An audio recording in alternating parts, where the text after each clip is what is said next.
Hey guys, and welcome back to our Star Wars Resistance. Blah, blah, blah, blah, blah, blah, blah, me. Cold open. That's a cold open. Yeah.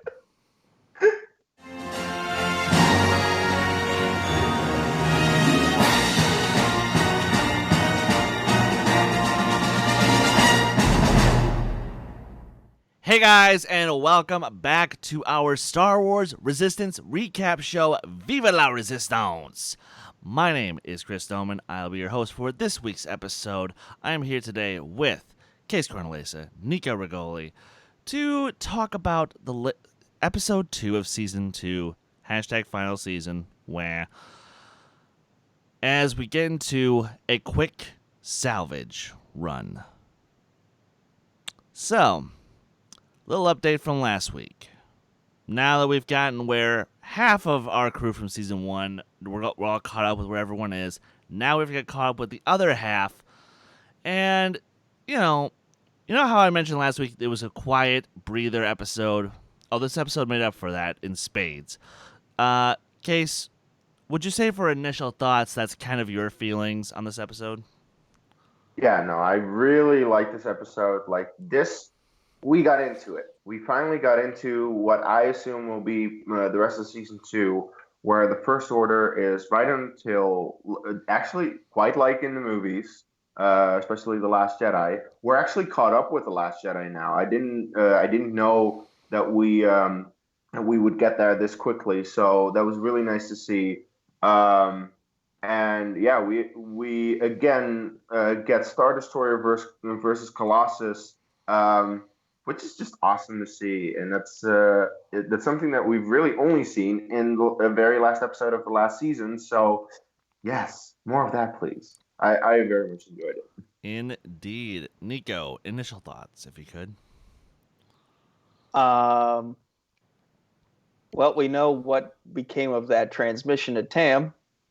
Obviously, she's going further and further to the dark side, but she seems very reluctant to do it. So who knows? Maybe there's still hope for redemption, or maybe she's just gonna keep getting twisted until she finally goes all in, or maybe she goes through some of that. What's the word I'm looking for? What do they do to conditioning? Conditioning. There we go. Preconditioning, yeah. Yes. So that remains to be seen, but we know that those are all on the table now after this episode. Which, you know what? Let's start there real quick. Ruckland. How great is it to see him actually fully committed to the First Order? In fact, holy crap, I called it. I called it back on episode 3 of this very show where we first saw him. I'm like, you know who I think he's going to be? I think he's going to be the Rolf from Sound of Music of this story, where, sure, he seems like a decent enough guy at first, but by the end of the show, he's going to be a full-on evil person, and that's what he is. Plus, more Elijah Wood's always good in my book, so... But, and Nico, I remember you were actually kind of on my wavelength about that. Just give me some quick thoughts on Ruckland really embracing the jerk side, as it were. Well, for one, I keep forgetting this character exists. And maybe it's just because like he got regulated to such a joke in season 1 that this is kind of his own redemption story. Like he's trying to be taken seriously again. And what better way to do that than to join the oppressors of the galaxy? He basically joined the jocks table in the cafeteria, and it works for him. Like he feels like he belongs there. And the way he was like, Tam, you should probably turn that in. So he's kind of that negative influence. He's the devil on Tam's shoulder. And through the transmission, Cass is essentially the angel on the other shoulder, trying to sway her back and forth. So his role has been enhanced so far. Yeah, and well, I guess I read that scene more as hey, listen, you will turn that in or I will turn you in. So do the right thing, Tam. As I'm telling you, as a First Order cadet, do the right thing. But, Case, obviously, we liked Ruckland when he first made his first couple appearances, but do you like evil Ruckland now, fully I, committed to the First Order? I love it. It's actually the direction that well, you called it, and I was like, that's probably the direction he should go in because that first episode we already saw there's something not entirely good about him. And we saw throughout the entire first episode that we saw him in, which was the third episode of the first season. And everything after that, he was kind of pushed to the side, but like you already know the character, so it does make sense that he ends up here. And yeah, then he forces Tam to make a decision that makes Tam uncomfortable, but she does make the decision, and that kicks the entire plot into motion of this episode. So I was happy that they didn't really bother with like bother with stalling and just got into it, and they got there as quickly as possible because we actually got some cool stuff out of that.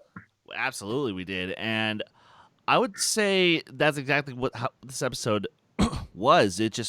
We're not going to stall. We're just going to hop right into the time event of The Last Jedi, where I was pleasantly surprised that we got to Jakar this soon. B, that we got to Jakar post Last Jedi. And C, that the salvage run referred to the Dreadnought. That shocked me. That purely shocked me. I'm like, oh, so we are still going to make use of poor Captain Kennedy's wonderful ship that got blowed up quite good by Paige Tico. Good job. But, guys, let's just get into this for a little bit. Are we satisfied with the fact that we still have to wait for our Resistance crew to meet up with the rest of the Resistance, or does this feel right? Yeah, no, this feels 100% right because, like, I don't want them to interfere with the Resistance crew from the movies because the movies are still going on, and like as I said, I was a little bit surprised that they caught up this quickly because I kind of thought that they would have it tie in a little bit more because I don't know if they're ever going to mention Starkiller. They haven't yet, and that's kind of something that I feel they might have to do at one point. But whatever, we'll see if that becomes a thing. But I'm very happy that we're now at the Last Jedi events, and it makes perfect sense that the actual Resistance is running from the First Order, as we know in the Last Jedi, and then we'll see how it then will tie into what happens after the Battle of Crate, because that's pretty much it. Like in terms of the Last Jedi, all the events of the Last Jedi with the Resistance, that just needs to unfold as it unfolds in the movie, and then after they're on the Millennium Falcon, then they could team up with the Colossus, not before. And then we'll just see what happens then. Nico? I feel like this is helping prove the theory that I had from last season. It's getting closer to coming true. The theory of the cast of Resistance, the remaining cast of the Battlefront 2 DLC, and the Freemaker Adventures, depending on whether or not you still think that's canon or not. I feel like all those groups are coming together because they all got General Leia's message to regroup and help form this new rebellion in the midst of all this turmoil that's going on in the galaxy. We're getting closer to that eventual meetup is what I feel is happening. Yeah, fair enough. So, of course, now that we're on Dakar and we're looking at all of the battle damage and of course, the First Order does track them there, but we'll get there in a second. We first have to establish that I'm glad that the show is remembering. Oh yeah, we've sort of been adrift in space with supplies running out constantly, and the pirates haven't been helping much in that department. As seriously, all that Kaz and Niku are trying to do is just have a drink at the bar, but no, there's no more drinks to be had. Supplies are running out, especially coaxium, which we established last episode. But thank God we still had the Dreadnought with some power to get that coaxium. Honestly, like I said, we'll include the Star Destroyer showing up here in just a moment, but let's just talk about the actual mission of this episode to get the coaxium inside of Kennedy's Dreadnought. That was fun. Yeah. That was just straight fun. I first quickly want to mention the fact that in the bar, once again, the music from KOTOR was playing. Anyone who's played KOTOR knows that the music playing in the bar was the music playing in the bar in KOTOR, and that's just fan service that I absolutely adore. Yes. Also, we get Sonara back because, of course, she is a pirate. And well, we actually mentioned her in the review of the last episode, but she wasn't there yet. Now we do get her because, of course, the pirates are involved. And now it makes sense. Yeah, and it makes perfect sense. It's nice to see her again. It's nice to see all the pirates there just being pirates. That was just fun. It was also so funny that Niku is completely fascinated with the pirates and then actually wants to become one. And he's just carrying all these crates, and they're like, Niku, come on, take care of the coaxium. Oh, okay. That was just, it was hilarious. I very much enjoyed that. And yeah, it's by the way, name of the Dreadnought, Fulminatrix. Trivia. Remember it. Okay. Yeah, them aboard the Fulminatrix, that was cool. And it gets really tense. We'll get into that in a bit. Oh, yeah. Nico. Kaz's parents are alive. Oh, right. Well, Right. I wanted to say that for last. But focusing on what we just, on what Case just said. Yeah. It was a fun mission. And yeah, it kind of went the way I thought it was going to go. They're going to get on board. They're going to get the fuel. They're going to struggle to get it out of the Dreadnought and get it back onto the Colossus because, yeah, what we predicted. That message sent to Tam was going to come back to bite them in the butt later on. And here it is later on. It's come back to bite them because Star Destroyer, poof, right in. And then we get this awesome space battle. I'm still trying to figure out how much the Aces racers can do in space versus in planetary atmosphere. From the looks of it, it doesn't look like there's much hindrance on them, but that remains to be seen if there will be. Well, to be fair, we have seen them race in space. Like they did go out of orbit for a second already in some of the races. You're right. Yeah. I'm still curious. Do they need the helmets to help them breathe in space, or is the cockpit full of oxygen? That's another thing I have questions about. I think at that point it's just kind of like a World War II helmet where you still have to have. Well, no, it's still like having a helmet in like a Korean War, Vietnam War kind of fighter versus nowadays we don't really need that, but. Okay, I'm expecting some Pablo Hidalgo tweets to help fill me in on my questions later on. Nevertheless, fun space battle. This also reminded me of I forgot how unstable coaxium could be because last I remember the coaxium that they were dealing with in Solo was unrefined. So, this I think is refined coaxium, but it's still as lethal and deadly as unrefined. So this was a nice reminder, and just everything they did with it was giving Kaz a heart attack, which is always fun because you get those Kaz mannerisms of fear. Um, he's very emotive when he's nervous. Um, so props to Christopher Sean for really bringing life to the character once again. And yeah, And I'll say that was a really nice touch because even something when it's a dangerous substance, unrefined, of course, it's going to be, terrifying and scary. But even when it is refined, it can still be lethal. Just look at gasoline.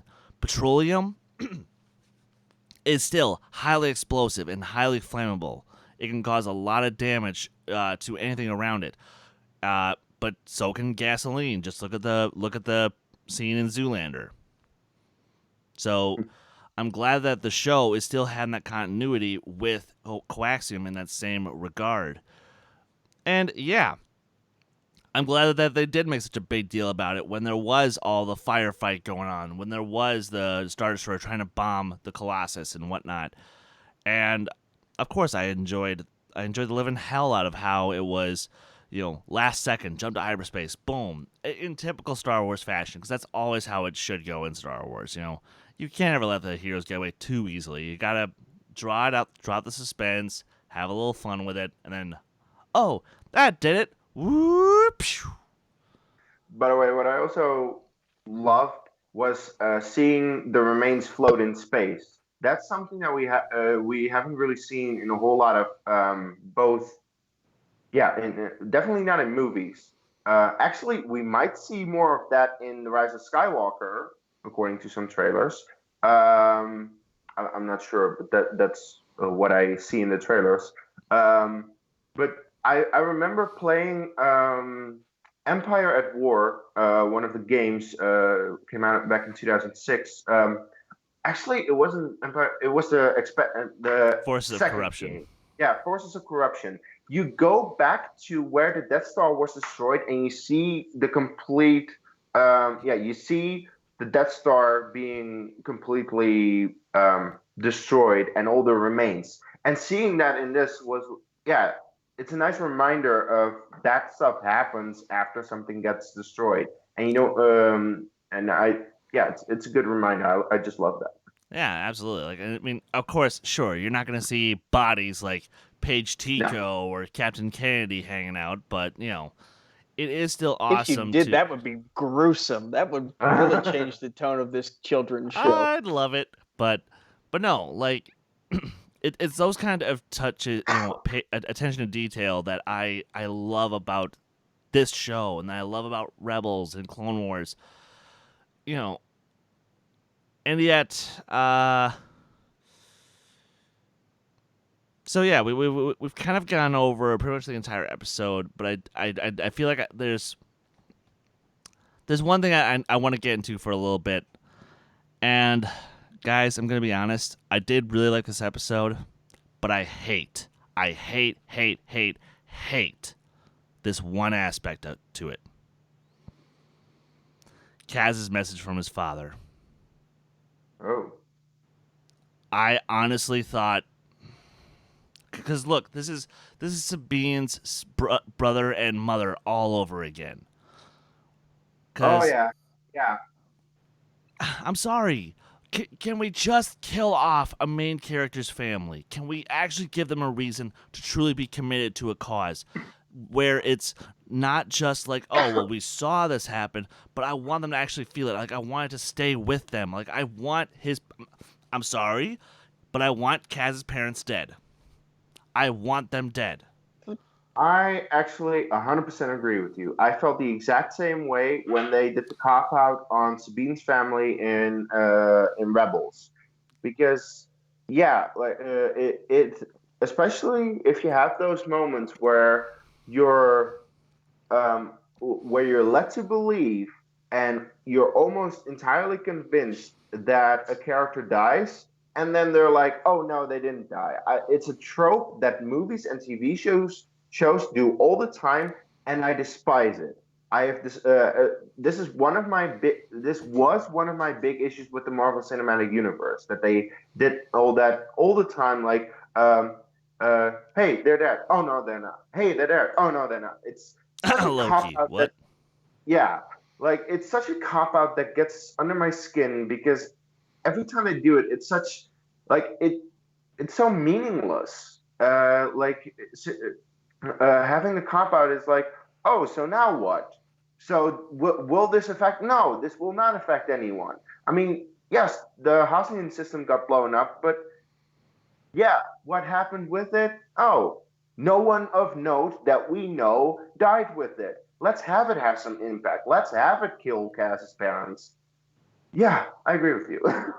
So I'm half and half on this, and the reason why I'm half and half is, well, Chris, you just mentioned uh, give them a reason to fully commit to the cause, and they've kind of done that early on since the beginning of Star Wars, with Luke having Aunt Beru and Uncle Owen get burned to a crisp, Yeah, with Leia having all of Alderaan getting blown to yeah, smithereens. So it's kind of like that in itself is a trope of Star Wars, and it's kind of nice to see, oh, a family actually survived, and we're not just killing them off for the sake of motivating a character to advance the plot. In a sense, Cass's rebelliousness to his family is what's making him commit to the cause, like him wanting to be his own person compared to his dad. And I like that. I half like that his family survived.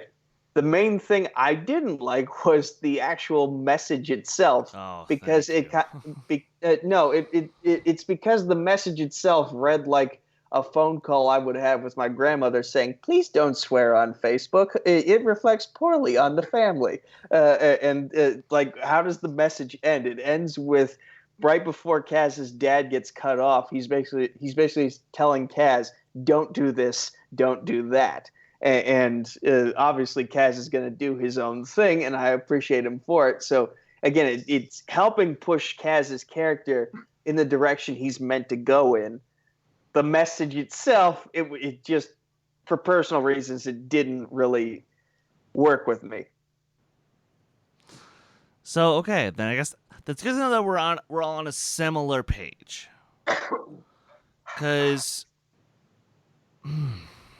and yes, actually, to be fair, Nico, you are right. Killing off families is kind of a trope, but when when it's called for, do it. Commit to it. Especially when you do that crap where for now 3 episodes we've thought his parents were actually dead. yep. Let's And they commit to didn't. that then. But yeah, and like I said, that's honestly my only negative with this episode, because everything else I genuinely really liked. And that's why I'll say it again. If this was like the second half of a 2-part season opener, this would have been honestly better than The Recruit for me. But as its own standalone episode, it's still pretty good. Minus my one super gripe. I, But oh, sorry. yeah. Oh, Oh, uh, please. it seems like you were wrapping up. I do Well, have a well, couple. I was gonna throw it to you guys for final thoughts real fast, but no. Okay, so if you had a quick intermediate thought, No, just final thoughts. okay, all right. So then, yeah. Well then, Case, why don't you start us off with your final thoughts on the episode? Well, I do want to mention the fact that Sonara, Yeager, and Doza are onto something. They're onto Cass, and they're smart. And I really hope they find him out. They figure out what is going on, and that Cass stops being attached to Tam, because it's gonna kill him. It's literally gonna kill him. I feel, and it's an extremely stupid move by Cass to still trusting Tam.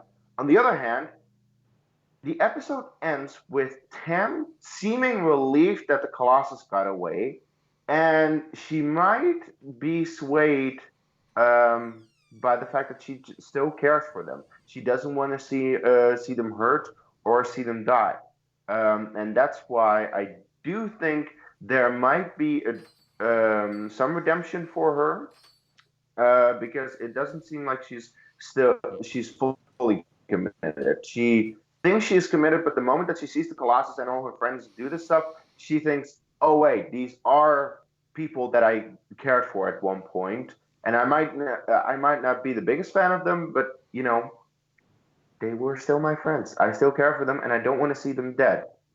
So that's going to be interesting in the next couple of episodes, and I really hope that Yeager, Doza, and Sonara just Sonara already knows about it. Sonara should just straight up tell everyone, especially Yeager and Doza, so that they So should Tora.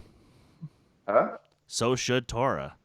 Yes, because that's the thing. Sonara and Tora know about it, and I just want everyone to know about it so that Cass will get his head out of his ass seriously, because he's way too caught up with trusting Tam, and that's something he shouldn't do. And I really hope that the quicker he realizes that, the better. All right, Nico. This was an episode that really pushed the plot forward as well as advanced various character arcs. It gave characters that weren't doing something in the previous episode, it gave them each something to do that they weren't doing before. And now we have a lot of ideas as to, for some characters, are they going this way? Are they going that way? What are the possibilities? But we do know one thing, that the First Order is on the trail of the Colossus. The Colossus got away, but will they stay away? That is the question. Oh, especially with what we know from The Last Jedi. How long till they start hyperspace tracking? I very much look forward to that. All those fun ideas. But to give a couple final things here. Solid voice acting all across the board from everybody. I'm especially loving how Tierney is just further reeling in Tam, and I also love how she gives that line of, no, she doesn't want Tam conditioned, because it's Tam as she is that will bring the resistance to them. That's far more devious than any mustache twirling, I am going to destroy the resistance and destroy the Colossus. Mwahahaha. AKA Commander Pyre. That's the kind of subtlety that I adore in this kind of a show. It's why I love Commander Zhao. It's why I love Admiral Zhao technically. It's why I love Thrawn, of course. Admiral Trench from the Clone Wars. It's those villains who have obviously more on their mind than just domination. It's the people who play the long game that are the best threats. Yeah, the people who know that quick and easy is not always the right way, No. and you can definitely see that Tierney has a plan. She's smart, and I do love her for it. She is so evil. Oh yeah, I love her for it. exactly, and as we should, because as long as she keeps doing her thing, this show will have me hooked, no matter what. Even if I get super disappointed by a pretty BS reveal, sorry, this really is gonna bug me unless they really do something big with the family. So, listen, Justin Ridge, I trust you guys, but please do something important with Kaz's family if you are going to spare them. And I mean it. Do something huge, mind-blowing even with them. Otherwise, if you don't, I'm going to be real freaking pissed that they're alive. So, with that, guys, thank you for watching this week's episode of Viva la Resistance, our Star Wars Resistance recap show right here on Dedicated Art. Case, would you be a gentleman and please plug yourself? Of course, you can find me at Dutch Movie Guy on Twitter, Case Cornelius on Facebook and Letterboxd, posting Schmodown reactions here on Dedicated to Art, of course. there is rumors of a new Rise of Skywalker trailer today. So Or we next might do week. a reaction. Or next week. Depending on when it drops, we might do a reaction to it. I know I definitely will do a reaction to it. So look out for that because, besides the fact that the trailer is going to come out, tickets are going to come out. And that means I can pick my seat and get extremely hyped for the next 2 months that I am going to see this movie because I honestly can't wait. So look forward to a trailer reaction sooner or later. And Who Cares Anyway podcast. Chris can tell you more about that. I certainly can. Nico, where may the good folks find you online? Facebook, Twitter, YouTube at Nico Suave Regoli, or just Nico Suave with 4 random meaningless numbers at the end on Discord, Instagram, Snapchat, and LinkedIn coming soon. Hashtag give Nico a job. Combat Wrestling Trivia on Facebook, Combat Wrestling Network on YouTube. The poorly made Twitter handle is at Combat Wrestling. The number 2, there is no letter G. I am the TMG Entertainment Chokeslam Debate Wrestling Champion, and I will reign for as long as I possibly can.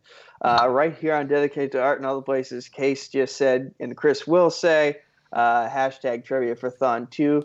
Charity matches in January for the 4 Dimes Pediatric Cancer Research Fund.